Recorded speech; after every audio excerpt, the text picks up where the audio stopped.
Hola Edith, buenas tardes a todos, bienvenidos, buenas noches. Vamos a, Voy a compartir un poquito la transmisión. Permítame un segundo y empezamos. Disculpen.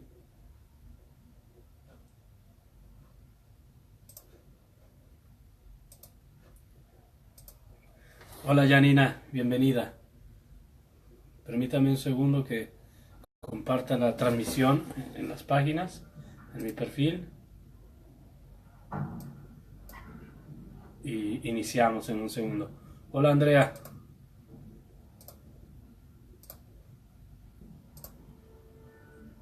ya está.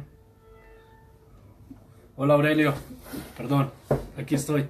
Solo que estoy compartiendo la transmisión en, en mi perfil y en las páginas.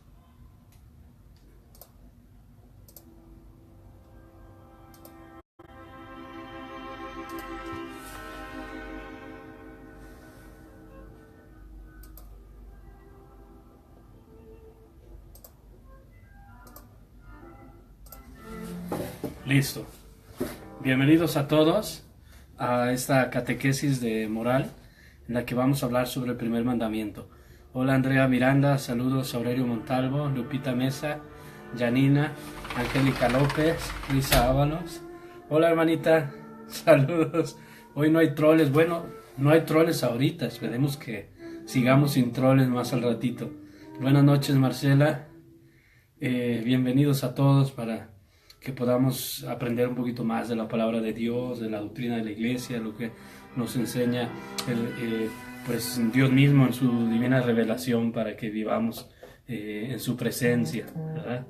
Esperamos un poquito antes de iniciar el tema, ya saben que más o menos nos tardamos unos 5 minutos antes de empezar a hablar. Eh, Buenas noches Marta, Elizabeth. En lo que se conectan más personas, pues eh, comentarles un poquito. Saludos a Guayaquil, Ecuador. José Vera, hermano, Dios te bendiga, bienvenido. Comentarles un poquito lo que pasó en aquella ocasión. Bueno, pues sí entró este grupo de troles, muchachos a agredir. Eso fue hace 15 días, ¿verdad? Oramos por ellos, esperemos que hayan recibido alguna bendición, que hayan recibido algo de la palabra de Dios. Y bueno, pues no importa, ¿verdad? Así está el mundo en el que vivimos y que Dios los bendiga y les ayude a encontrar la paz, la verdad, el amor. Buenas noches, Rocío, saludos a Morelos. Buenas noches, Luis Humberto. Buenas noches, María de Lourdes, Reginato Vieira. Dios te bendiga. Buenas noches, Elba. Saludos a Chicago. Muy bien. Saludos a Vancouver, Canadá. José Andrés, bienvenido. Bienvenidos todos y gracias a los que están compartiendo la transmisión, ¿verdad? La transmisión en vivo. Creo que es una catequesis importante esa que vamos a dar el día de hoy porque pues hablar del primer mandamiento es hablar como de la esencia de nuestra fe, ¿verdad? Entonces, buenas noches Becky Mendoza Castillo bueno, pues bienvenidos. Nos preparamos. Hola Mónica, saludos a Guadalajara, Jalisco. Pues aquí estamos tratando de llevar una palabra de evangelio, de catequesis a todos ustedes, a sus casas, a sus familias, con mucho gusto, con mucho amor al Señor y con mucho amor a cada uno de ustedes. Hola Silvia, saludos a la Jusco. Eh, mm, Muy bien, con mucho amor al Inmaculado Corazón de María. Buenas noches, Juana de Luna, bienvenida, bienvenidos todos a esta catequesis que vamos a iniciar en unos momentos. Hola, Luz Elena, Dios te bendiga, bienvenida.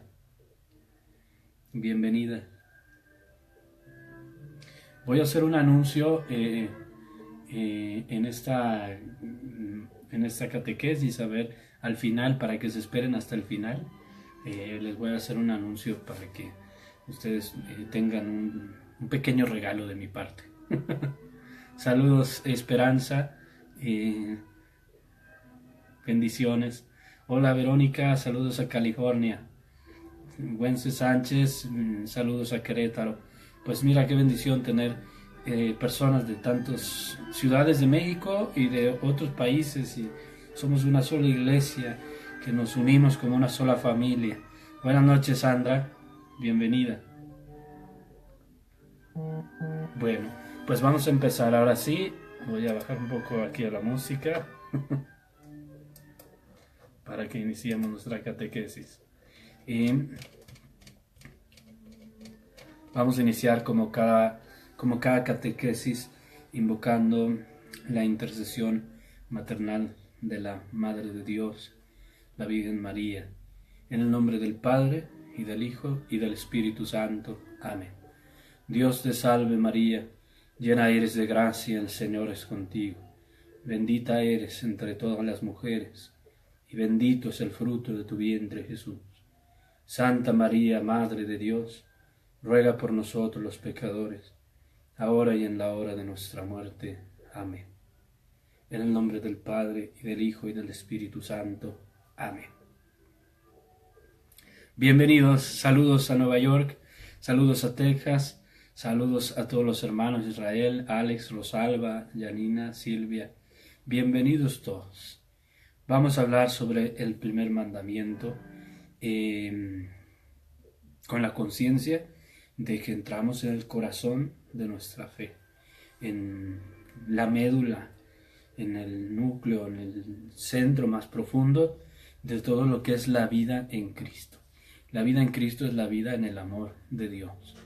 Y cuando a Jesús le preguntan cuál es el mandamiento más grande, en el Evangelio de Mateo, en el Evangelio de Lucas, Él responde con toda contundencia: amarás al Señor tu Dios con todo tu corazón, con toda tu alma, con todas tus fuerzas, con toda tu mente. Amar a Dios con todo nuestro ser es vivir en Cristo, es vivir en la presencia de Dios. Y lo primero que nos podemos preguntar es ¿qué es el amor? Y por qué Dios nos pide la respuesta del amor. Lo primero que hay que decir a esto es que fíjense bien que enseña el apóstol San Juan en una de sus cartas.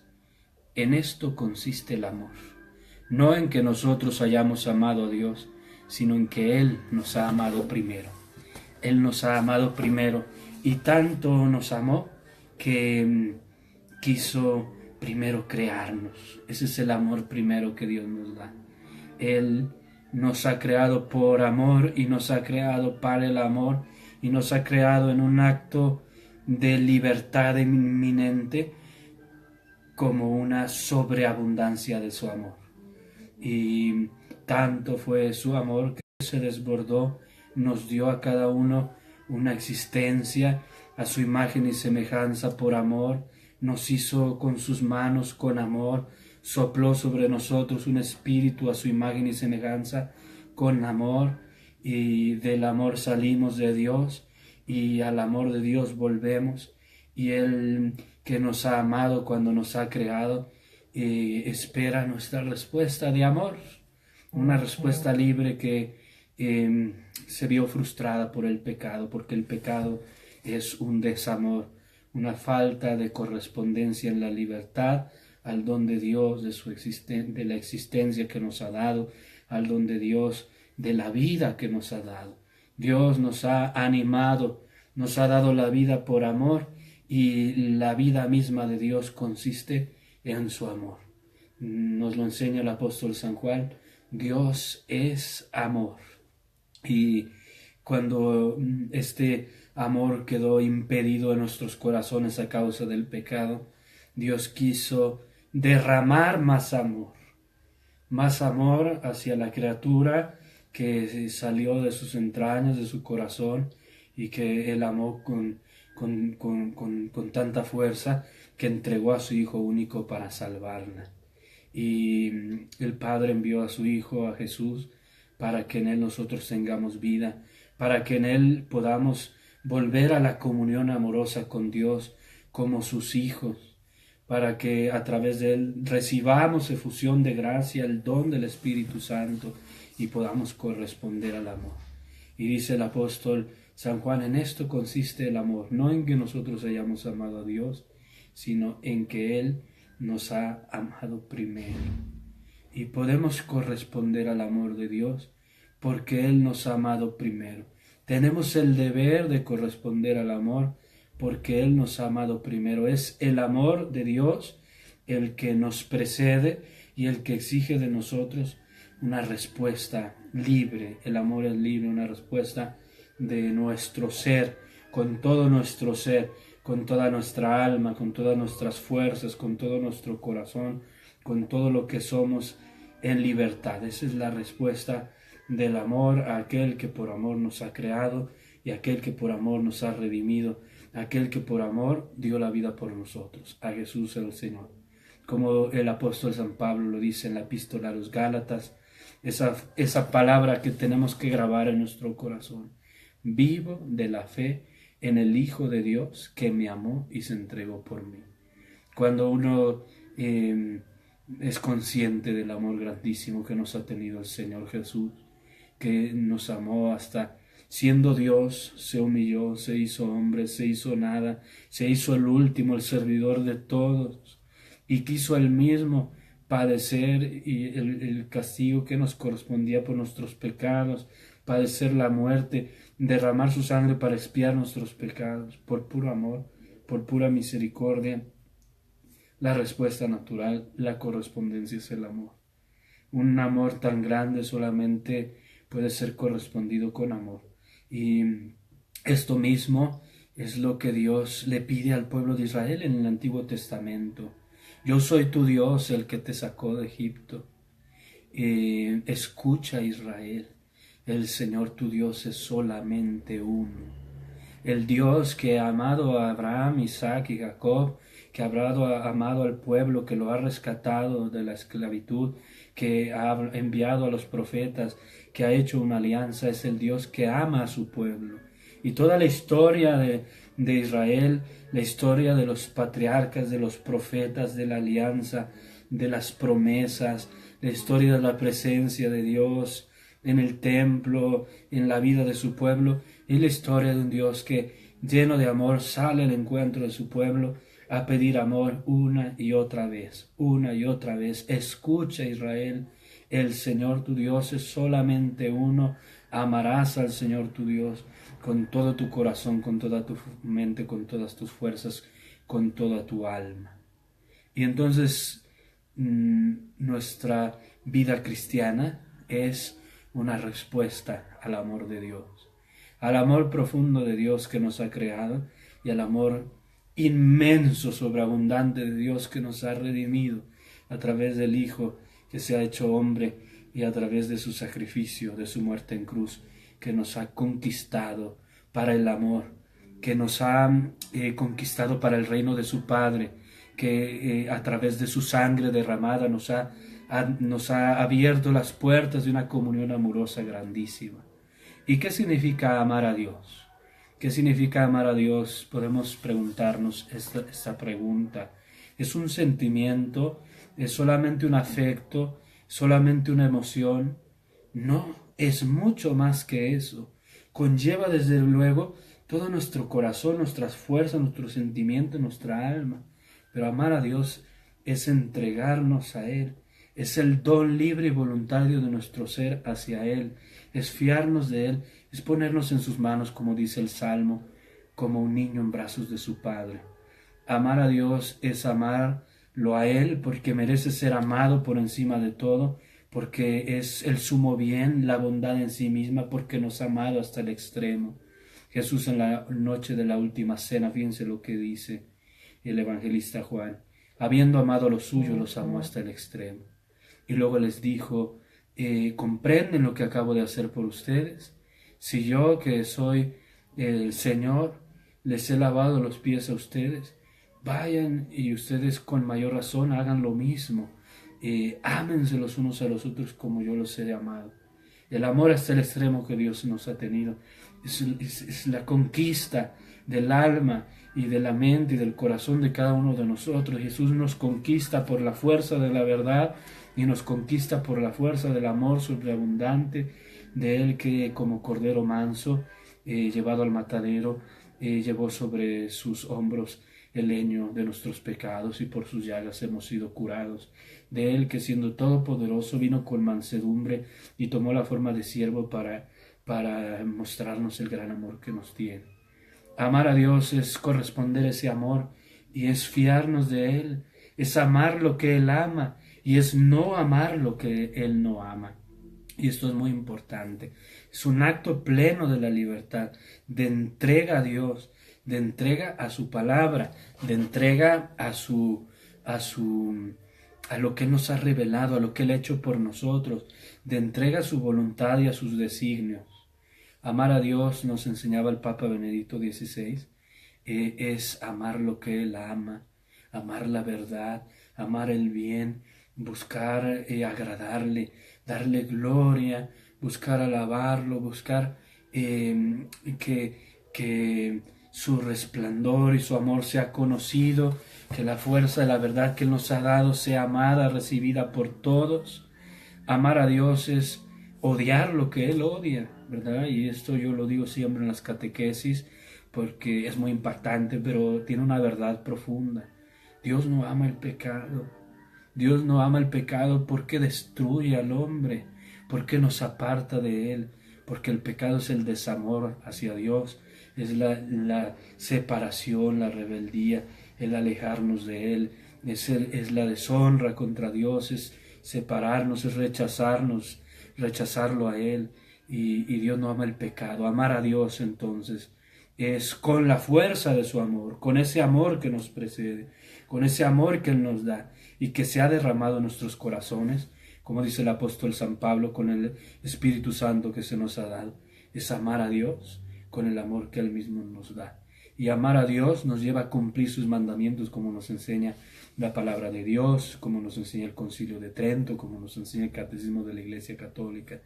El que ama a Dios busca vivir constantemente en su presencia, amar su palabra, cumplir sus mandamientos, vivir en santidad, seguirlo a Él, darle gloria. Fíjense que entre los hombres, entre nosotros, el amor más perfecto es el amor benevolente. El amor benevolente es el que busca hacer el bien al prójimo. Si yo amo a una persona, a un amigo, a una amiga, mi amor va a ser más pleno, más profundo en la medida en que yo ponga el bien de este amigo, de esta amiga, por encima de todo, y el bien integral de esa persona, por encima de todo, como nos enseña San Agustín, el bien eterno de su alma. Si yo amo a mi amiga, lo que voy a querer por encima de todo es que su alma se salve, y ese es el amor benevolente, el amor que hace el bien al prójimo, y el bien máximo para el prójimo es la salvación de su alma. Por eso el que ama mucho a los demás ora por ellos, busca llevarlos a Cristo, busca llevarlos a los sacramentos, busca llevarlos a la salvación, y incluso el amor benevolente más grande pues es capaz de dar la vida por el amigo para que su alma se salve, o para que tenga un testimonio firme, ¿verdad?, de fe, o para que su vida se salve como San Maximiliano María Kolbe, que es mártir de la caridad. Ese es el amor grande, benevolente entre los hombres. Pero podemos preguntarnos esto: ¿y qué significa el amor benevolente para Dios? Yo no le puedo hacer el bien a Dios porque Él es el bien infinito. Al contrario, Él es el que siempre me está haciendo el bien a mí, porque me da su gracia, porque me creó, porque me salva, porque me busca, porque no me abandona, porque está siempre con paciencia esperando que yo responda a su amor. ¿Qué bien le voy a poder hacer a Dios? Pues el amor benevolente para Dios adquiere una forma peculiar, porque ciertamente yo no le puedo añadir nada a la bondad divina, porque Él es infinito en gloria y perfección, pero Dios quiere que yo me salve, Dios quiere que yo sea santo, Dios quiere que su gloria se manifieste en mí, y ese es el don de mí mismo hacia Dios, porque Él también espera ese don, porque Él me creó, soy obra de sus manos, y porque su amor, que es eterno, espera la respuesta de mi amor. Y entonces el amor hacia Dios más perfecto es el amor que busca que su amor sea conocido, que sea glorificado en todo, que sea amado en todo, que sea conocida su verdad, su palabra, y se ha cumplido lo que Él nos pide y como Él nos ama. Muy bien, saludos a todos y bienvenidos a todos. Bueno, entonces vamos a hablar ya sobre todo lo que conlleva este primer mandamiento. Ya hablamos un poco del amor. Por el amor, entonces, nosotros nos entregamos al Señor. Por el amor, nosotros le damos a Él el culto que Él se merece. Por el amor, vamos a vivir siempre en su presencia, cumplir sus mandamientos, escuchar su palabra. Y el primer precepto del amor es: adorarás al Señor tu Dios y solamente a Él le servirás. ¿Qué significa este precepto? Pues significa simplemente reconocer que solamente Dios es el Señor, que hay un solo Dios, un solo Señor, el que nos sacó de Egipto, el que nos amó, el Dios de Abraham, de Isaac, de Israel, el Dios que nos ha revelado Cristo, que es nuestro Padre, que es Él mismo como el Hijo de Dios, que es el Espíritu Santo. Y amar a Dios es adorarlo, porque cuando yo amo, por ejemplo, a mi padre, amar a mi padre o amar a mi madre es darle el lugar que le corresponde. Y a mi padre y a mi madre, físicos, a mis papás, Juan Carlos y Ana Luz, les corresponde un amor de hijo, que yo los ame como hijo que soy, y como hijo que soy, tengo un amor peculiar hacia ellos, una gratitud, una reverencia, porque son mis padres, porque Dios me ha dado la vida a través de ellos. Y el amor peculiar que le debemos a Dios es el amor, un amor que se hace adoración. Se hace adoración porque es postrarnos delante de Dios como sus criaturas y reconocer que Él es el dueño, el creador, el que nos ha dado la vida, el redentor, el que es todo para nosotros, y fiarnos de Él. Saludos a todos los que se están conectando. Bienvenidos a Consecratio Mundi. Bueno, al final de este transmisión les voy a hacer un anuncio referente a ello y les voy a ofrecer un regalito, así que permanezcan hasta el final de la catequesis si quieren tener la oportunidad de recibir este regalito.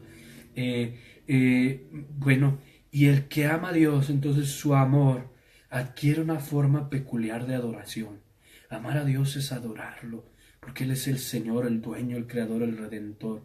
Pero al mismo tiempo este amor a Dios, que es adoración, conlleva unos actos en el alma, unos actos interiores peculiares. El primer acto es el acto de la fe.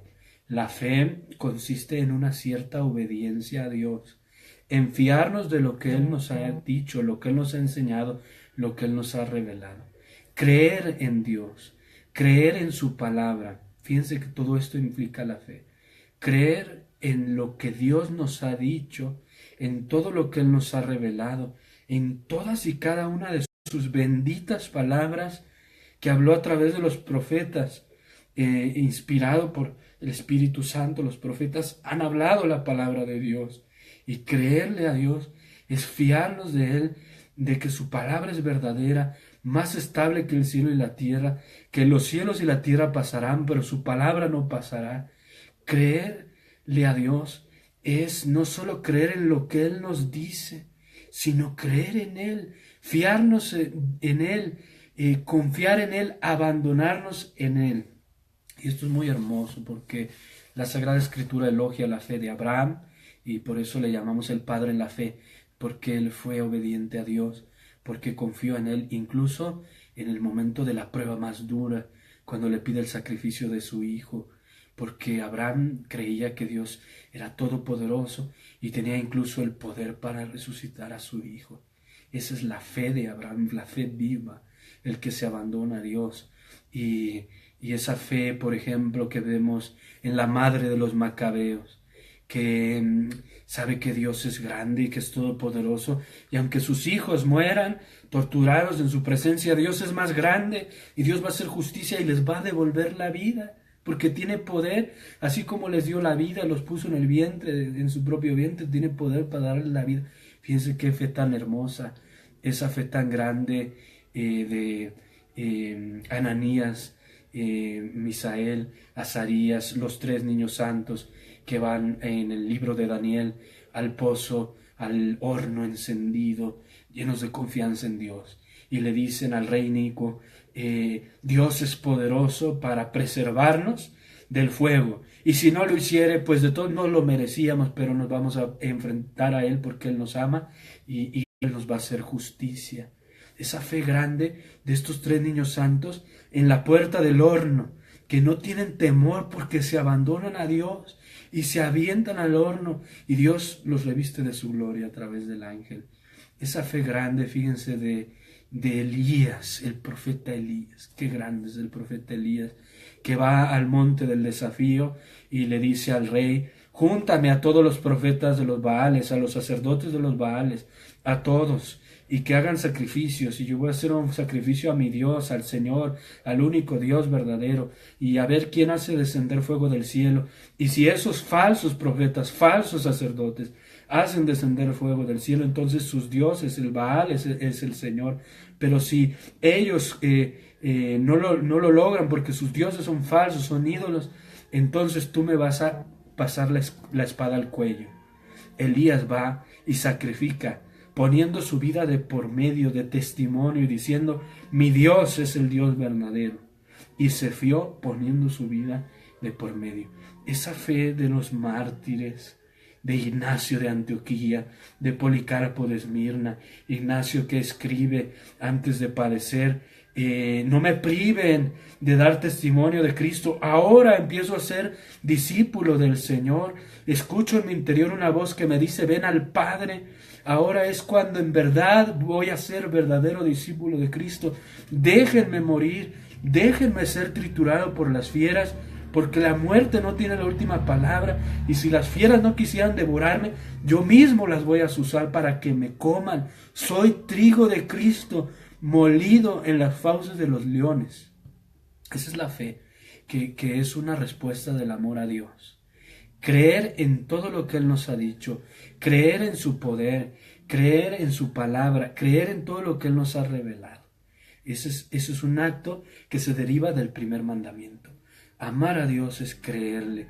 El que ama a Dios le cree, se fía de Él, se abandona en Él, confía en su providencia y pone en Él todas sus esperanzas, toda su confianza. No la pone en nada fuera de Dios, en nada. Y por eso son pecados contra la fe, pues dudar de Dios, la duda voluntaria, la incredulidad, rechazar a Dios, dudar de Él, si realmente nos ama, si realmente nos ha revelado esto, dudar de su palabra, o de plano rechazar absolutamente lo que Él nos ha enseñado. Y aquí tenemos el catecismo en el número 2089, nos enseña 3 pecados que son contra la fe, aunque uno en realidad es contra la caridad, pero ahí lo ubica el catecismo. La herejía, que la define así: negación pertinaz, después de haber recibido el bautismo, de una verdad que ha de creerse con fe divina y católica, o duda pertinaz sobre la misma. ¿Por qué es un pecado contra la fe? Porque lo que Dios nos ha revelado es digno de crédito. Si no le creemos a Dios lo que nos ha revelado, entonces estamos diciendo que Dios no es veraz, que Dios no es digno de crédito y que no ha dejado a la iglesia para que custodie este depósito de la fe.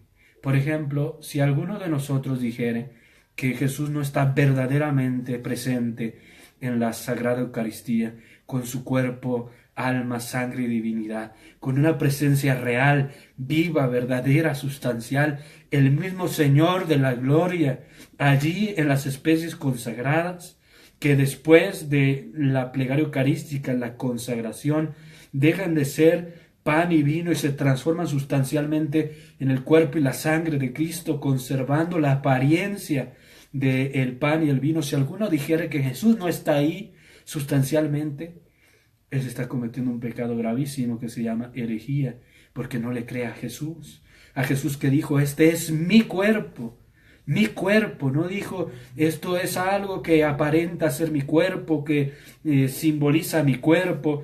No le cree a Jesús. Y nosotros le creemos a Jesús. Ese cae en pecado de herejía. Pidámosle al Señor que nunca caigamos en ese pecado. Si alguno dijere que, por ejemplo, por hablar de las herejías más comunes, ¿verdad?, que la Virgen María no es verdadera Virgen, que no tiene una virginidad real, antes, durante y después del parto, que los evangelios hablan de ese modo, pero eso no es verdadero. Cae en herejía porque nosotros le creemos a Dios y le creemos a su palabra.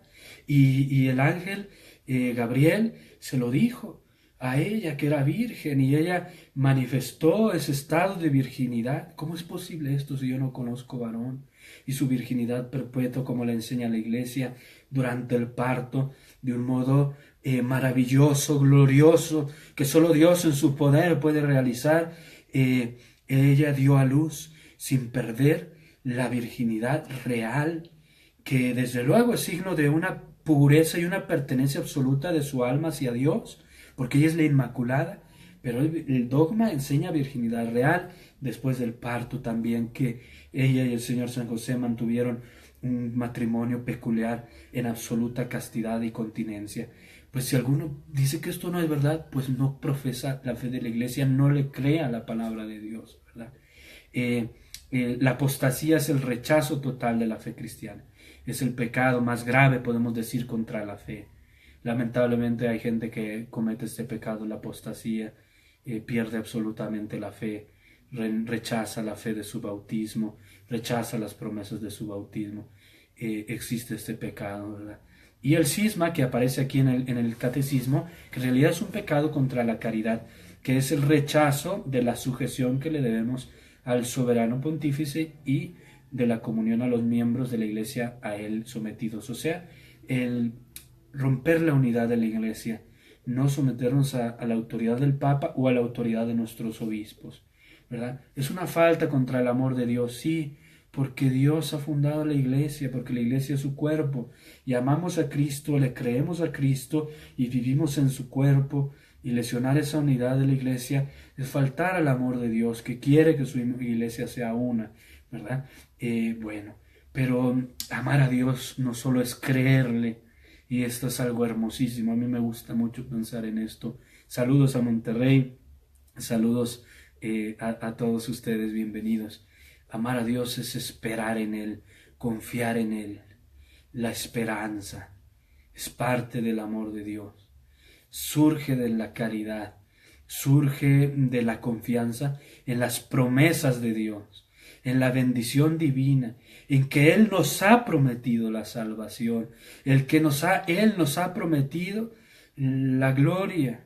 La esperanza es abandonarnos en Dios, saber que la muerte no tiene la última palabra, saber que Jesús con su sangre pagó el precio de mis pecados y por lo tanto yo puedo responder con la fuerza de su espíritu a lo que Él quiere darme. Es confiar en la fuerza de su gracia. La esperanza es amar a Dios confiando en que Él me va a dar su gracia para que yo cumpla sus mandamientos, para que yo viva en su presencia, para que mi alma se salve, para que pueda obrar conforme a su voluntad. Es tener también temor, porque la esperanza conlleva un cierto temor de ofender el amor de Dios y de separarme de Él. Y por lo tanto esta esperanza me hace confiar. Fíjense todo esto. ¿Cuáles son las promesas de la esperanza?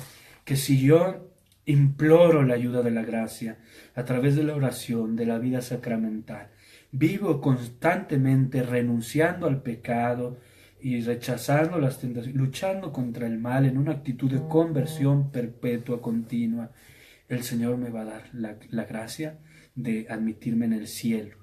Él me va a salvar. A pesar de que a veces caiga en el pecado, de que a veces yo mismo sea imperfecto, vea cómo mi fragilidad me envuelve, yo confío en la fuerza de la gracia de Dios. Y si yo estoy luchando constantemente contra mí mismo, contra el pecado, confío en que Dios va a salvar mi alma. Confío en que la muerte no me va a vencer, porque yo voy a morir, yo sé que voy a morir, pero la esperanza me dice que mi muerte es un paso a la presencia del Padre, una purificación real, en donde estaré en el juicio de Dios, y donde Dios, si yo viví sin negar al Padre y al Hijo y al Espíritu Santo, arrepentido de mis pecados, Él me va a dar la gracia de la salvación. La esperanza es confiar también en que su obra de redención se va a consumar en la historia, que Él va a venir a reinar definitivamente, que Él va a volver, que va a venir a someter a todos sus enemigos bajo sus pies, y que va a venir rodeado de la gloria de sus ángeles, y que entonces ya no habrá llanto ni desesperación, porque el mismo Dios enjugará las lágrimas de nuestros ojos, porque el pecado va a quedar destruido, porque Satanás va a ser encadenado y sometido para siempre. Y esa es la esperanza, pero fíjense que también podemos pecar contra la esperanza. Yo voy hablando de lo que son los actos del amor, pero al mismo tiempo también los pecados. Y hay dos pecados contra la esperanza. Una es la presunción, y la presunción puede ser en un doble sentido. Pensar que yo puedo salvarme por mis propias fuerzas y no necesito de Dios, como pensaba por ejemplo Pelagio, uno de los herejes, es un pecado, porque yo no puedo salvarme a mí mismo, como enseñó San Agustín tantas veces contra Pelagio y los pelagianos. Solo Cristo salva, solo Cristo sana, solo Cristo libera. Él es el único redentor. Perdón, yo no puedo salvarme a mí mismo. La presunción es creer que yo me puedo salvarme a mí mismo. Es que yo soy muy bueno, Padre, yo no tengo pecado, yo ya no necesito ni confesarme. Bueno, cuidado de no estar cayendo en la presunción, ¿verdad? Yo soy muy bueno, Padre, ya no necesito rezar el rosario.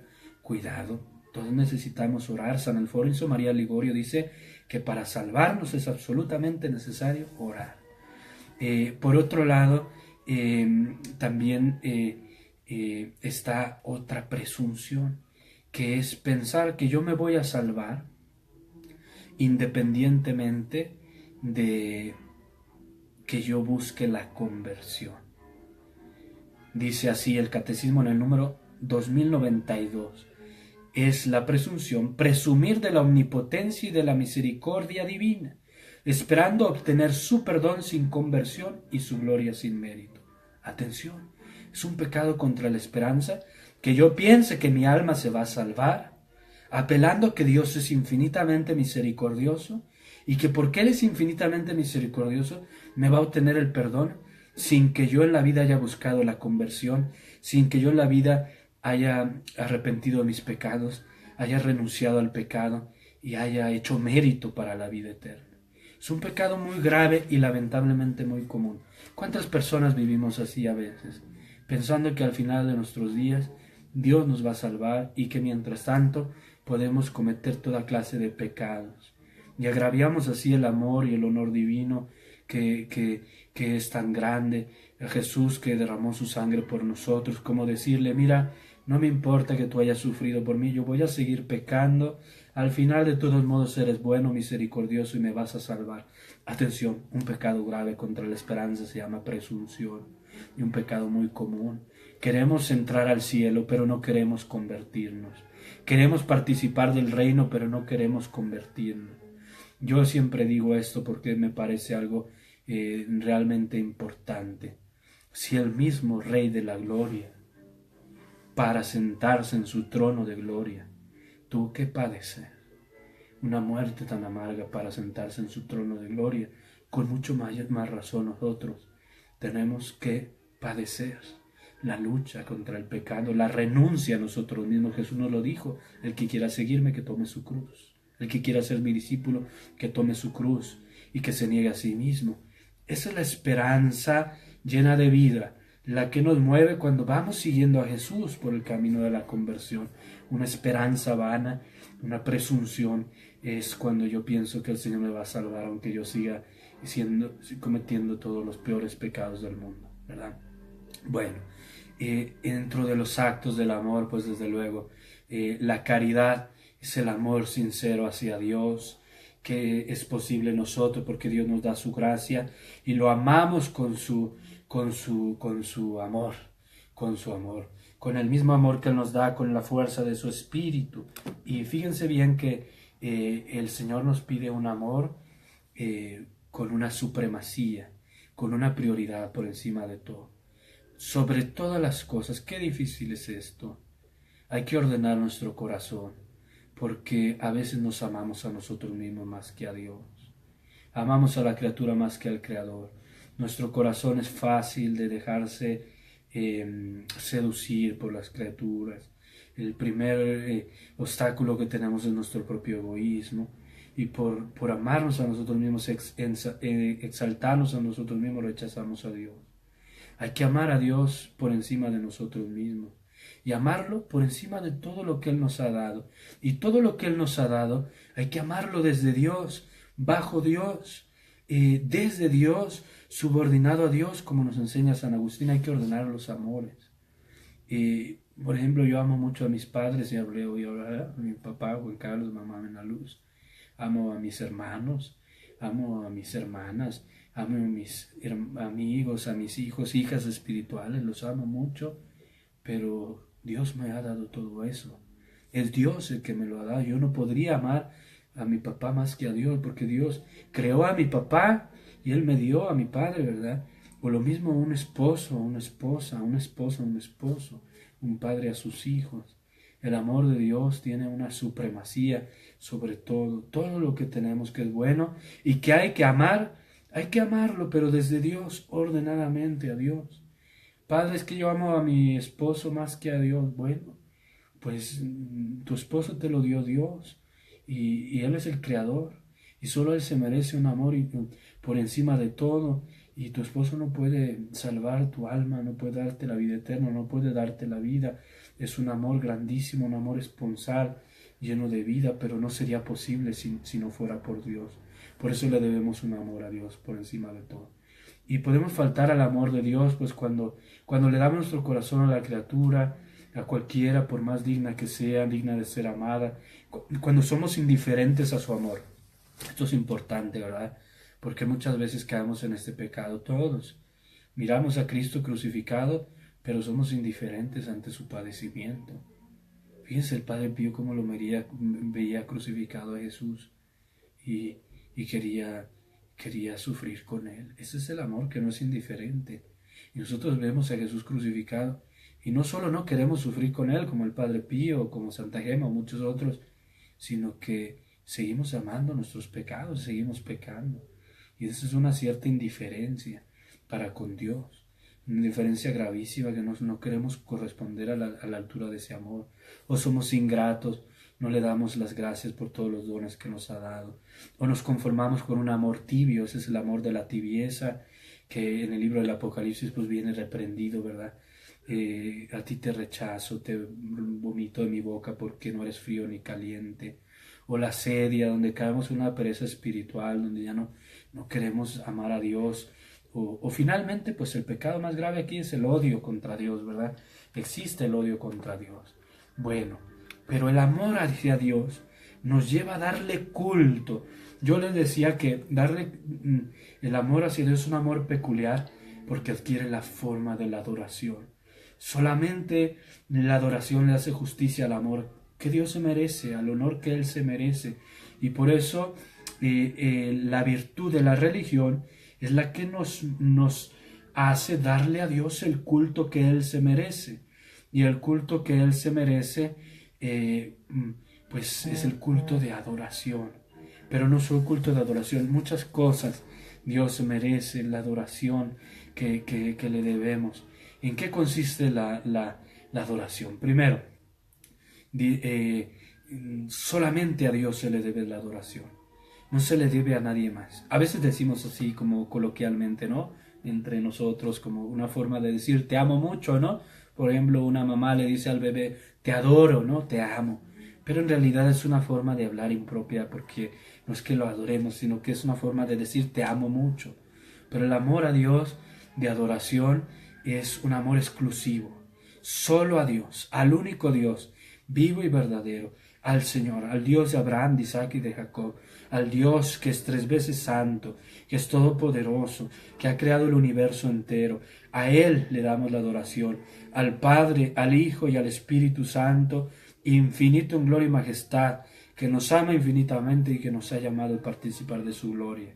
Dice el Catecismo de la Iglesia Católica en el número 2097, adorar a Dios es reconocer con respeto y sumisión absolutos la nada de la criatura.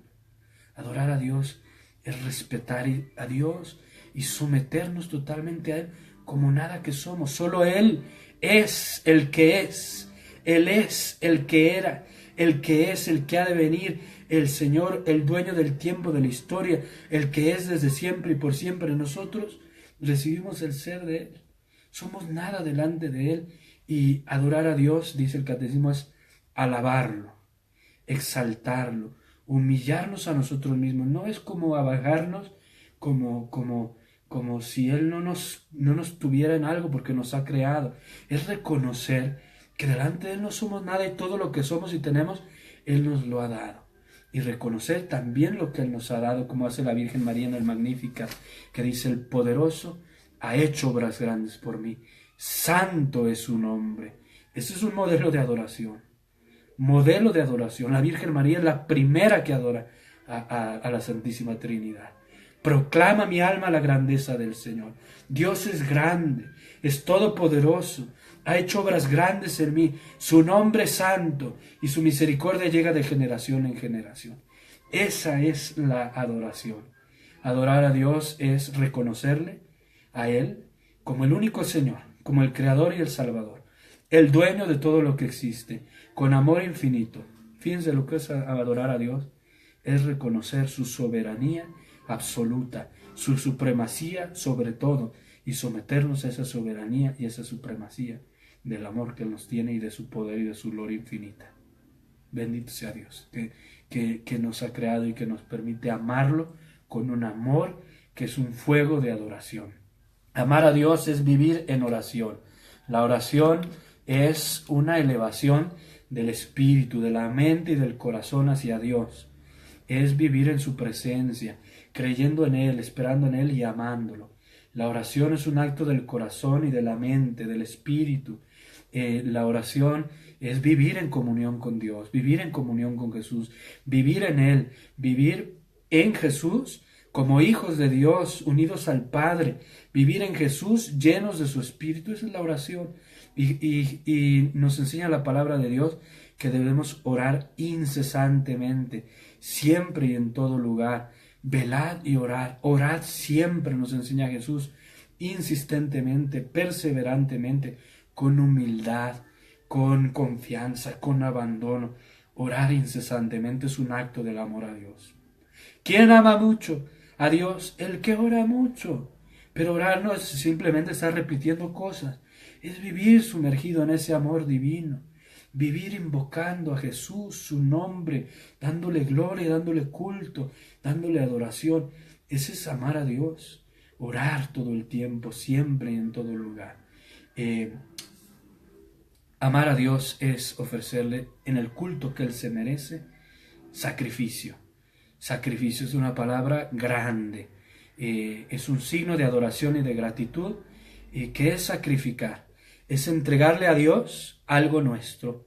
Yo sacrifico a Dios mis bienes cuando se los entrego, sacrifico a Dios mi tiempo cuando se los entrego, sacrifico a Dios mi persona cuando se la entrego, sacrifico a Dios mi entendimiento, mi voluntad cuando se la entrego, sacrifico a Dios, como hacía en el Antiguo Testamento, los frutos de la cosecha cuando se las entrego. Sacrifico a Dios los bienes de la tierra, o las ovejas o los becerros cuando se los entrego. Los consumo en holocausto. Toda la economía de los sacrificios es esto: entregarle a Dios algo que es mío, pero no solamente un acto externo, ¿verdad?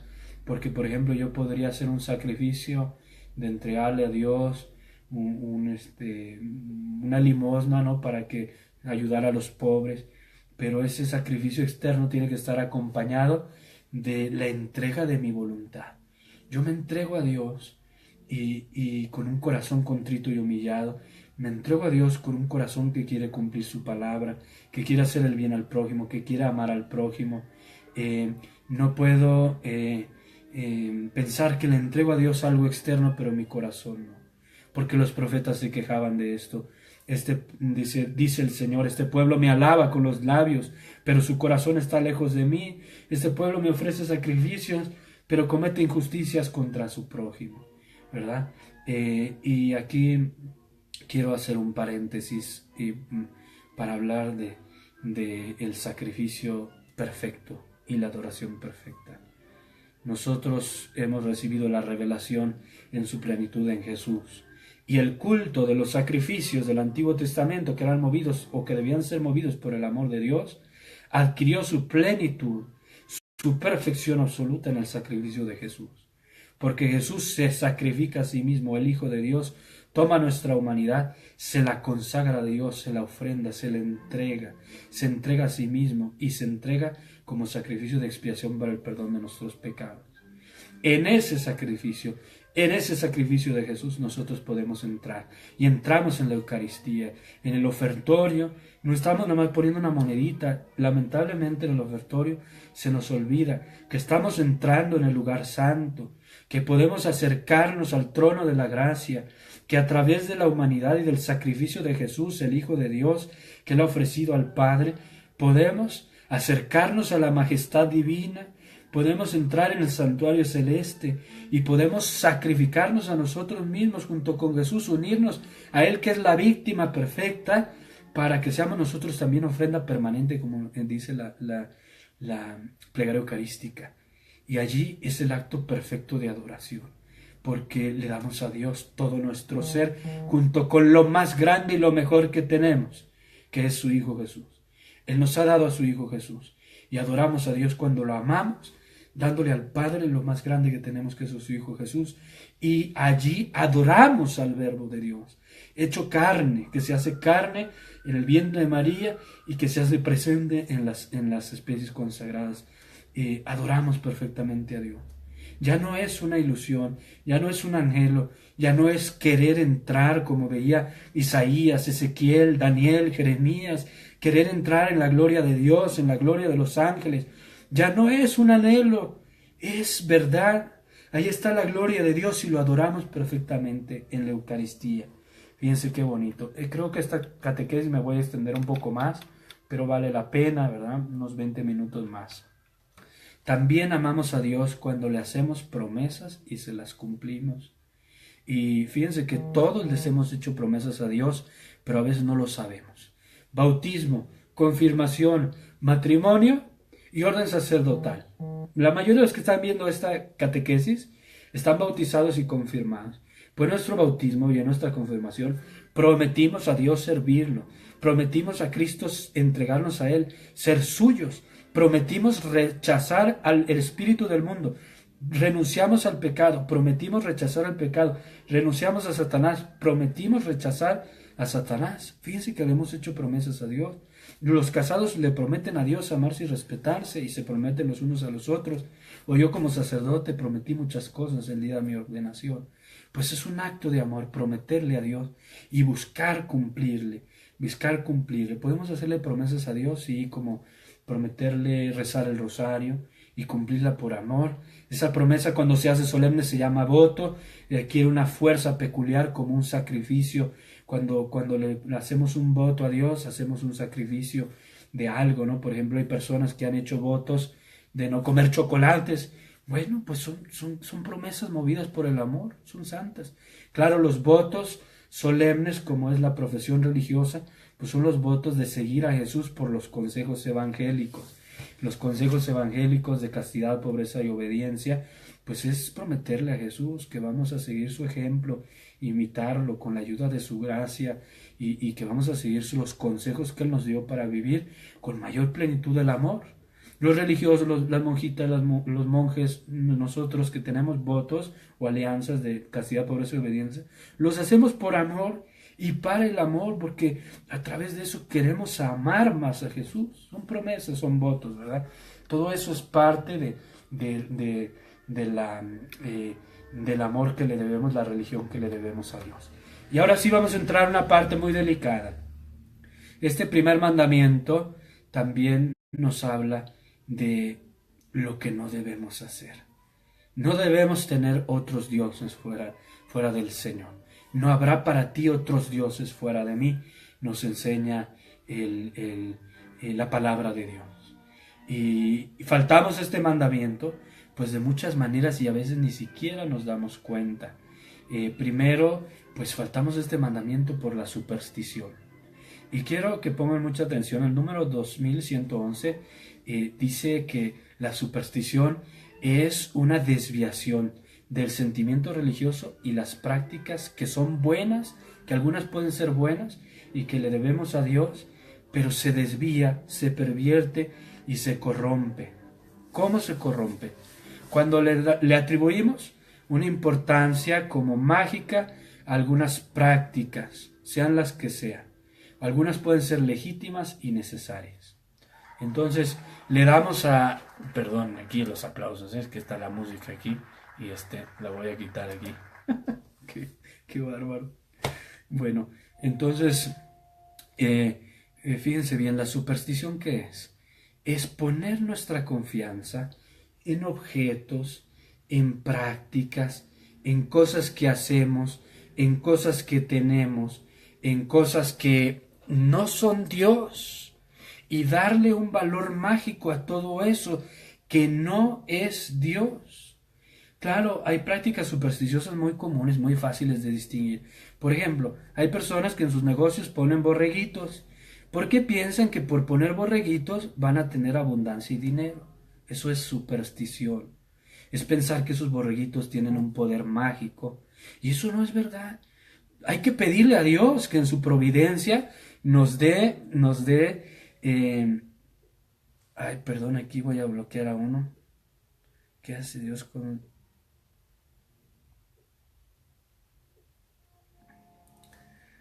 Muy bien. Ya lo bloqueé porque está diciendo cosas feas. Es poner nuestra confianza en cosas que no son Dios. Otras personas ponen tortugas o ponen en sus casas, a veces católicos, ponen en sus casas a Budas o ponen en sus casas a unos elefantes y les preguntas, ¿y tú por qué pones eso? Pues para que haya abundancia, paz y armonía en mi hogar. Óyeme, el único que puede dar paz es Cristo. Ningún objeto de esos va a dar paz. Y tú le estás atribuyendo un poder mágico a cosas que no tienen poder, porque solo Dios tiene poder. Es supersticioso pensar, por ejemplo, cosas que yo veo que son muy comunes, ¿no? Hay personas que se ponen pulsera, ¿no? ¿Y tú por qué usas esa pulsera roja? Pues para evitar el mal de ojo, padre. Uso la pulsera roja para las envidias. Óyeme, ¿y que no crees que Dios es todopoderoso? ¿Y que estás bajo el amparo del Altísimo? ¿Que vives bajo la sombra del Omnipotente? ¿Que el Señor es tu defensa y tu refugio? ¿Para qué quieres una pulsera? Es superstición los amuletos. Como a mí una vez me vinieron y me pidieron que le bendijera unos amuletos de aquí en la iglesia, y uno era un hueso de muerto, imagínense. Es superstición los amuletos, los objetos de idolatría. Es superstición algunas creencias, por ejemplo, pensar en la suerte, porque le atribuimos un poder mágico a muchas cosas y no confiamos en la providencia de Dios. Fíjense cómo todo esto partimos, que la fe es amor a Dios, es confiar en Él que es todopoderoso, en abandonarnos a Él. ¿Y por qué entonces estamos confiando más en los collares y en las pulseras, o estamos confiando más en ciertas costumbres supersticiosas que en Dios? ¿A poco no es Dios todopoderoso? ¿A poco no Dios es más grande que cualquier pulsera? Claro. Y bueno, esa es la superstición, pero atención, a veces podemos desviar cosas buenas, objetos buenos, prácticas buenas, hasta la oración y hasta los sacramentales se pueden hacer superstición. No porque sean malos, pero fíjense, por ejemplo, les voy a poner dos ejemplos, ¿no? Una persona que piensa que porque lleve el rosario en la mano o en el carro, pues ya no va a tener un accidente ni le van a robar el carro. Pero nunca ha rezado el rosario. ¿Cómo es posible que el objeto va a tener el poder y no se entrega a Dios para interceder, para orar? Y más bien piensa que por poner un rosario en el coche ya se va a salvar de la delincuencia, del accidente, pero no quiere convertir su vida a Dios, no quiere confesarse, no quiere hacer oración. Pues es un uso supersticioso de algo bueno que es santo, ¿verdad? El rosario, yo amo el rosario muchísimo, ¿verdad?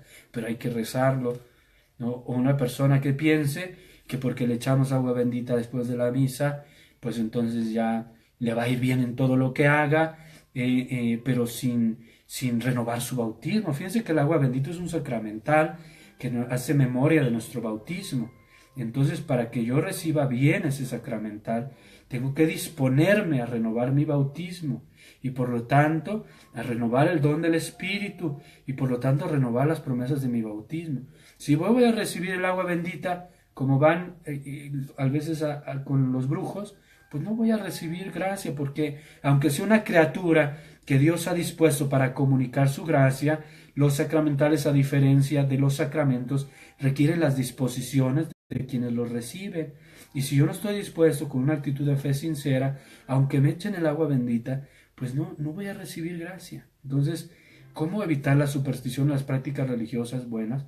Pues viviendo con fe profunda, con esperanza, con amor, con oración, poniendo nuestra confianza en Dios y sabiendo que Dios derrama su gracia, desde luego, a través de como estas criaturas que Él ha dispuesto para que sean sus sacramentales, pero poniendo nuestra confianza en Dios.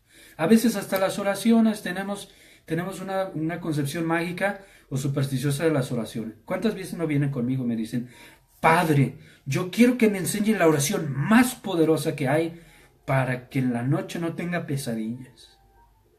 ¿Sabes cuál es la oración más poderosa? La oración hecha con fe, con amor, con humildad. Esa es la oración que a Dios le llega al corazón.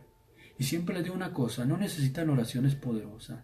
El Señor Jesús nos enseñó el Padre Nuestro, y en el Ave María está el compendio de toda nuestra oración, bendición a Dios. Si tú conoces el rosario, reza el rosario con fe. No porque hagas esta oración más poderosa vas a tener estos resultados más poderosos.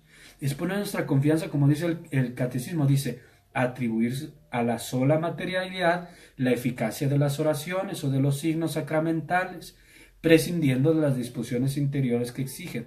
Es caer en la superstición. Nosotros cuando oramos no pensamos que somos como los brujos, ¿verdad? Que piensan que porque digan un conjuro se van a cambiar las cosas y van a obtener beneficios. No es así nuestra oración. Nuestra oración es humilde. Hágase tu voluntad, venga tu reino. Ayúdame, Padre Santo, bendíceme, bendito sea, santificado sea tu nombre, líbrame del mal, sí, y no me dejes caer en la tentación. Pedir la intercesión de la Virgen. Esa es la oración, ¿verdad? No hay que tener una actitud interior supersticiosa, ni siquiera con las cosas sagradas, ¿verdad? Y hay que tener cuidado, porque a veces caemos en superstición de cosas santísimas, por ejemplo la imagen de la Virgen o la Santa Cruz o las reliquias de los santos, ¿verdad? Tienen una eficacia divina todo esto, porque Dios así lo quiere, pero necesitamos de conversión y de una actitud interior grande, ¿verdad? Bueno, el primer mandamiento, amar a Dios, es rechazar a los ídolos. Dios nos pide rechazar a los ídolos. El primer mandamiento condena el politeísmo y Dios en su palabra nos enseña que los ídolos son apariencia, eso significa ídolos, apariencia, mientras que Dios es el único verdadero. Y la idolatría del paganismo, la idolatría de los falsos dioses, entre los cuales se esconden los mismos demonios, como nos enseña San Pablo también en la carta a los Corintios. Hay que rechazar toda forma de idolatría. Y hay una idolatría, vamos a decir, directa y una idolatría indirecta. La idolatría directa es cuando de verdad le damos a un falso Dios el culto de adoración que se merece solamente Dios. ¿Y saben qué? Les voy a hablar de distintos tipos de idolatría directa que hay aquí en mi país, en México. Yo no sé en sus países, porque aquí hay gente de muchos países, ¿verdad? Es idolatría, el culto a la maldita muerte. Es idolatría y es un pecado muy grave, porque detrás de esa imagen de la muerte, si saben cuál es, le llaman la Santa Muerte, está el mismo demonio. Y es idolatría, dice San Pablo, lo que sacrifican a los ídolos, no crean que los ídolos son algo, no son Dios, no, son falsos dioses, pero lo que se sacrifica a los ídolos se sacrifica a los demonios, lo dice San Pablo. ¿Qué otras idolatrías hay aquí en mi país? Pues muy fuertes. Hay idolatría en la santería. La santería aquí en México pues es muy fuerte y es pura idolatría. Se le da un culto de adoración a aquellos que llaman santos, pero no son otra cosa que dioses africanos que han venido a reemplazar el culto auténtico que se le debe a los santos, que es un culto de veneración, de honor y de seguir su ejemplo, de sus virtudes y de pedir su intercesión. Ese culto pues viene a suplantar el culto de adoración y se termina adorando a esos que llaman santos, que lamentablemente también detrás de esos ídolos se esconde el espíritu del mal, ¿verdad? Los espíritus malignos. ¿Qué otro tipo de idolatrías hay aquí en mi país? Pues yo creo que estas son las más importantes. De plano ya existe el satanismo, que es terrible, pero bueno, no vamos a hablar tanto de eso. Pero hay una idolatría indirecta, que es cuando le damos a alguna criatura la adoración, el culto, todos lo centramos en ella. Por ejemplo, existe la idolatría del dinero, la idolatría de las personas. El César se hizo ofrecer sacrificios como si fuera Dios, el César. Pero no es al dinero le podemos dar un culto, ¿verdad? Bueno, pues el César no es Dios y solamente a Dios se le debe la adoración. El dinero no es Dios, el honor no es Dios, la fama no es Dios, la vanagloria no es Dios. ¿Cuántas veces dejamos de darle el culto a Dios que se merece por darnos culto a nosotros, por quedar bien, por obtener un beneficio, ¿verdad? Y son como formas veladas de idolatría. La idolatría del cuerpo. San Pablo habla de los que le dan culto al vientre, es decir, darle un culto casi de adoración a nuestro propio cuerpo, solamente buscando el placer por encima de todo. Bueno, otros pecados contra el primer mandamiento que son graves: la adivinación y la magia. Por adivinación entendemos cualquier forma de tratar de conocer el futuro. Nosotros, como fieles cristianos, pensamos que el futuro está en la providencia de Dios. Nada se escapa de su poder. Estamos verdaderamente en sus manos y podemos tener una previsión adecuada de las cosas que vienen para disponernos de mejor manera y actuar con mayor responsabilidad. Pero es un pecado grave porque es una desconfianza querer conocer el futuro y quererlo manipular. Y hay muchas formas de adivinación. Algunos recurren al demonio, dice el número 2116 del Catecismo de la Iglesia Católica, o a los demonios, o a la evocación de muertos para conocer el futuro. O hay muchas formas de adivinación. Está la adivinación a través de cartas, que es la más común, el tarot, la consulta de horóscopos, la astrología, la quiromancia, interpretación de presagios, suertes, todo esto, hasta la lectura del café, los horóscopos. Es querer conocer el futuro, no abandonarnos en Dios. ¿Qué van a tener las estrellas para decirnos el futuro? Solo Dios lo conoce y Él es nuestro Padre y nos ama. ¿Por qué quieres dominar el futuro? ¿Por qué no confías en Dios? ¿Por qué no te entregas a Él? Y el problema es que estas prácticas de adivinación recurren muchas veces a poderes ocultos que constituyen pecados muy graves. Esto es parte, pues, de nuestra cultura. Lamentablemente a veces no lo hablamos. No lo hablamos, ¿verdad? Ni siquiera los sacerdotes. Pero ¿cuántas personas recurren al brujo, al santero, al adivino, a la adivina, para que le diga lo que va a pasar?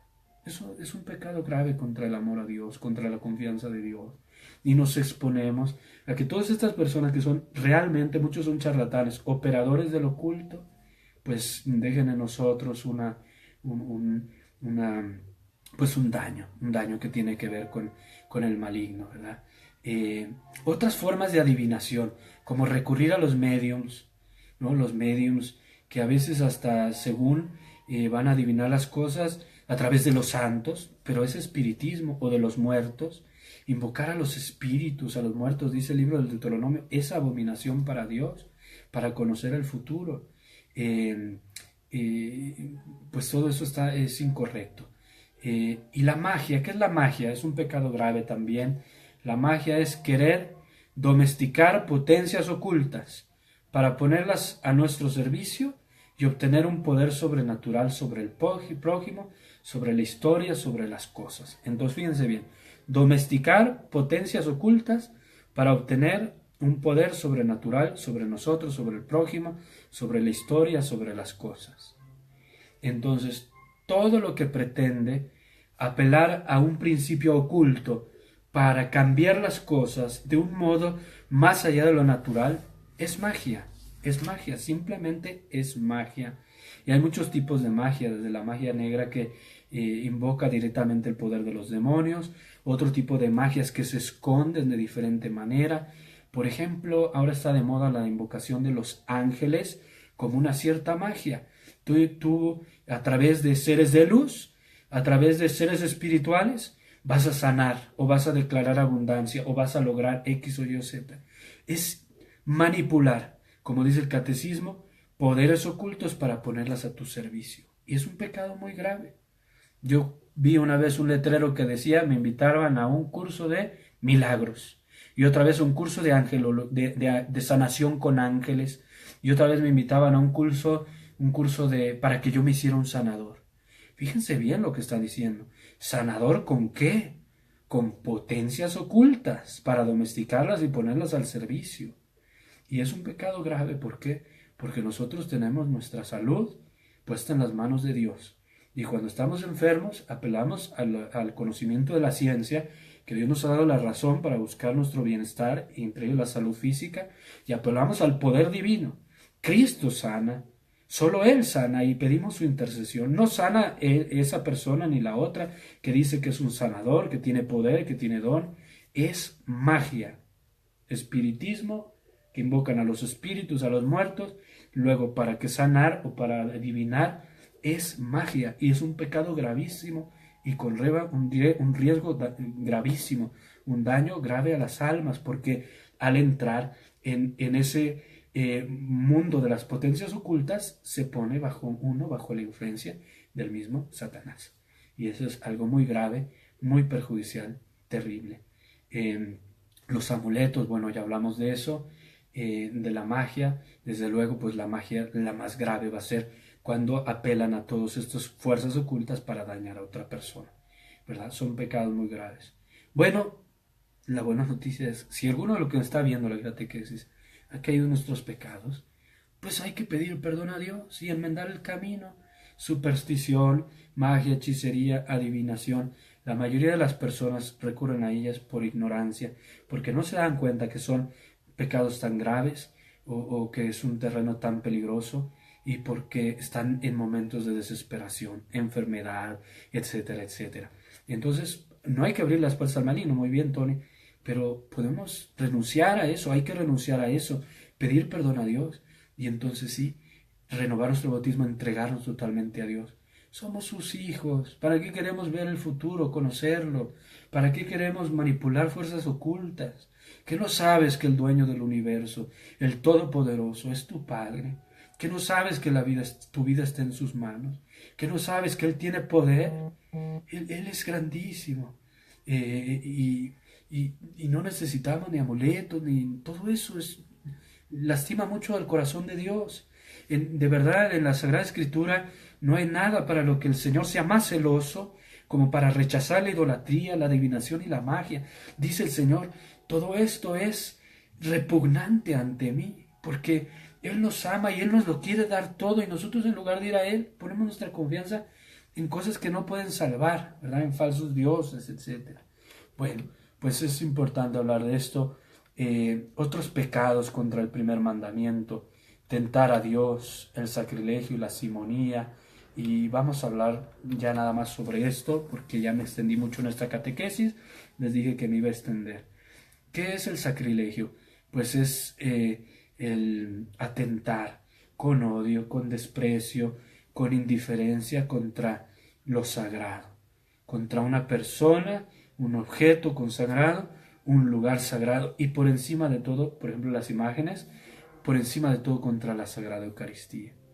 Y lamentablemente existe el sacrilegio y es muy común y es un acto muy grave de desprecio contra Dios. Cuando es contra las especies consagradas, contra Jesús en la Eucaristía, pues es una ofensa gravísima contra el mismo cuerpo de Cristo que hay que reparar, desagraviar. Es muy triste, ¿verdad? Es un pecado tan grave que tiene una excomunión, late sentencia que está reservada solamente al Papa.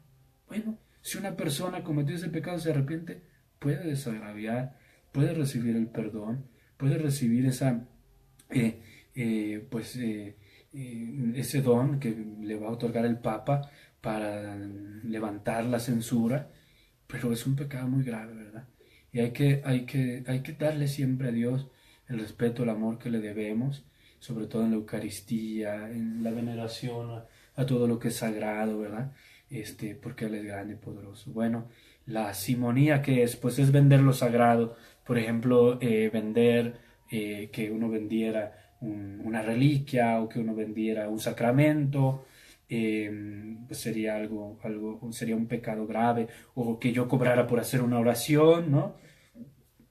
Hay personas que cobran por hacer oración, eso no está bien. ¿Por qué vamos a cobrar si orar es simplemente pedir a Dios, ¿no? Pero enseña el número 2122 que la iglesia tiene derecho pues de pedir unas ofrendas determinadas por la autoridad eclesiástica, o sea, por el obispo, para que los fieles colaboren con el culto divino que se merece Dios y con las necesidades de la iglesia y con los ministros de la iglesia. Pero dice ese número que fuera de esas ofrendas que determine la autoridad competente. Por ejemplo, aquí en la Autoridad de Arquímedes de México hay una comisión de economía que tiene bien determinado eso, pues no debemos cobrar, ¿verdad? Porque no se debe comerciar con lo sagrado. Eso es, la simonía es comerciar con lo sagrado.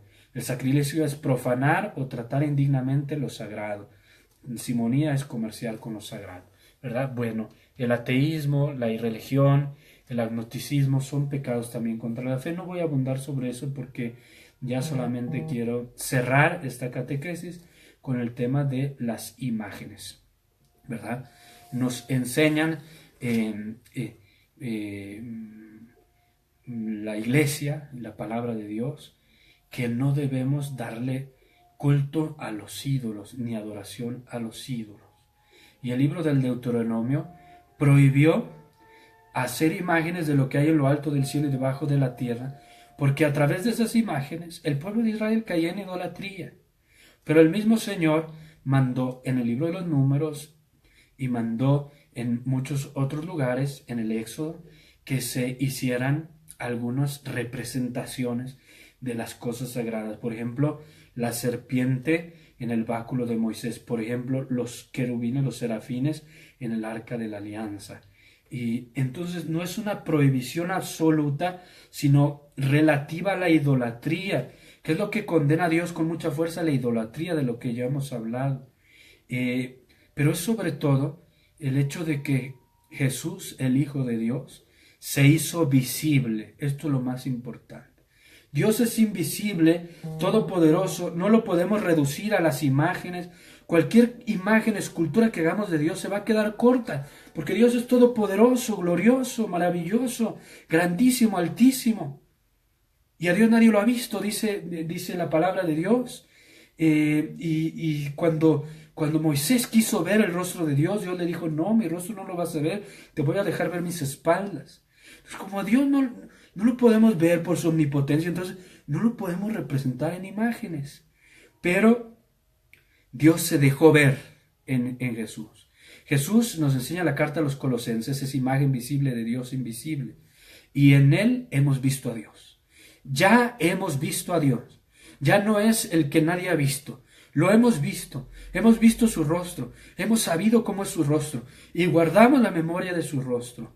¿Y por qué lo hemos visto? Porque Él se ha dejado ver, porque Él adquirió una forma humana visible. Lo podemos representar con esa figura humana que es suya, porque Él es verdadero hombre. Y por eso lo representamos así, porque así lo vimos, y porque así lo vimos, y así lo recordamos, y lo veneramos, y lo representamos, no de una manera que sea ajena a cómo Él se mostró, porque Él tomó nuestra carne. ¿Se fijan?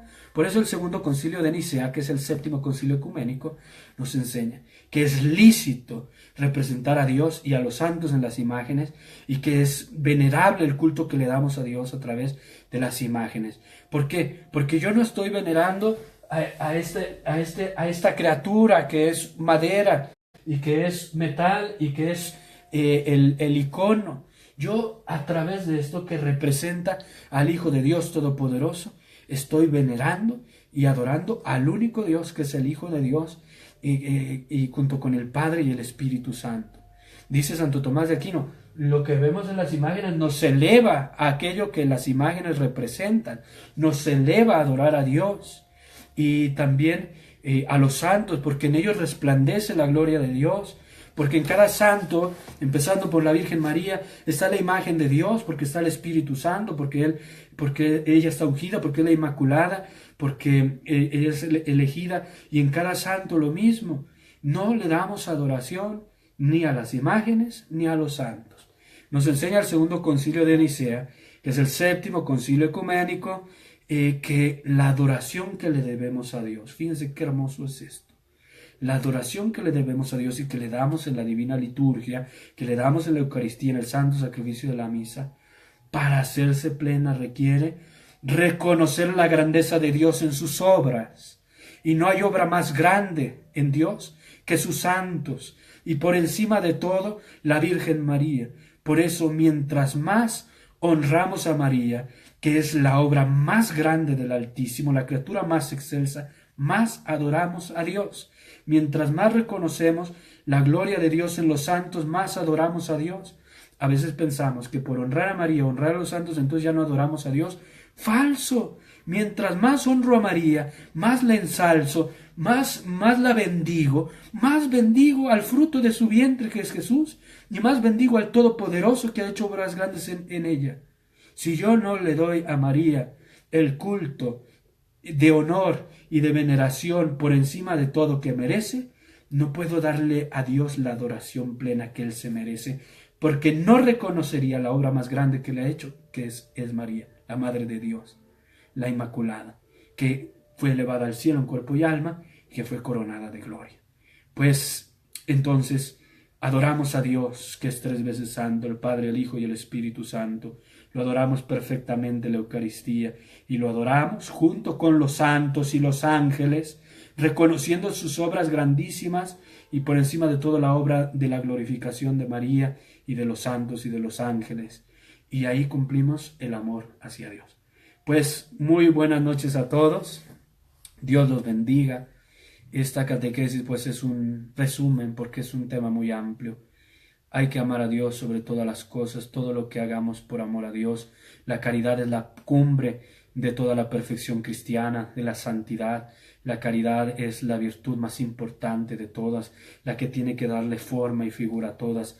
La caridad es el aroma de los santos, el amor a Dios por encima de todo y el amor a Dios que nos lleva a cumplir sus mandamientos.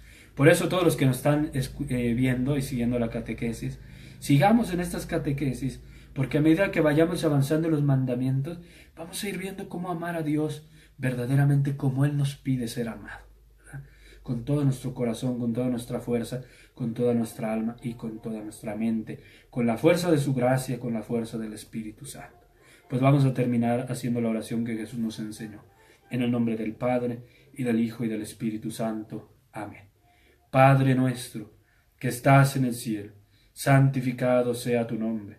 Venga a nosotros tu reino. Hágase tu voluntad en la tierra como en el cielo. Danos hoy nuestro pan de cada día. Perdona nuestras ofensas como también nosotros perdonamos a los que nos ofenden. No nos dejes caer en la tentación y líbranos del mal. Amén. El Señor esté con ustedes y con tu espíritu. Y la bendición de Dios Todopoderoso, Padre, Hijo y Espíritu Santo, descienda sobre ustedes y permanezca para siempre. Amén. Pues muy buenas noches a todos. Voy a contestar sus mensajes que hayan puesto ahí. Dios los bendiga. Como siempre, les pido, no se olviden de orar por mí y por mis hermanos sacerdotes, que queremos servirlos a ustedes, pueblo santo de Dios, con todo nuestro corazón y con toda nuestra disposición. Hasta luego. Buenas noches.